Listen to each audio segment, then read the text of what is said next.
நான் தான் எடுத்தேன். எவ்வளவு அழுக்கா இருக்கு தெரியுமா? நீ எடுக்கிறியா?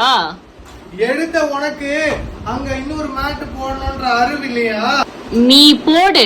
நான் எடுத்து துவைக்க போட்டனே, உனக்கு அதுவாச்சும் இருந்துச்சா? நான் சொல்றது நீ முதல்ல கேளு.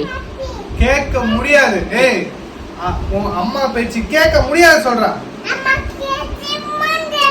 ஏய், முடியாது. మమ్మీ చెప్పేది వినమనరా? మమ్మీ చెప్పేది వినే చెప్పు.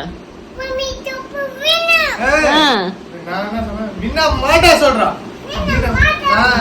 நாங்க ரெண்டு பேரும் நீ சொல்றத வின்னா மாட்டோம் சொல்றா. చెప్పేది వినే చెప్పు. வின்னா மாட்டோம் சொல்லு. ஏய், చెప్పేది వినే చెప్పేది. என்னடா ஸ்லாங் இது? வின மாட்டோம் எதுலடா வரும்? தமிழா, தெலுங்காடா, இங்கிலீஷாடா? தெலுங்கு மாட்டோக்கு தமிழ் தமிழேடா சொல்றா. தெலுங்கேண்டா தெலுங்கு. ஐயோ கடவுளே, பைத்தியக்கார கும்பல் கிட்ட மாட்டிக்கிட்ட.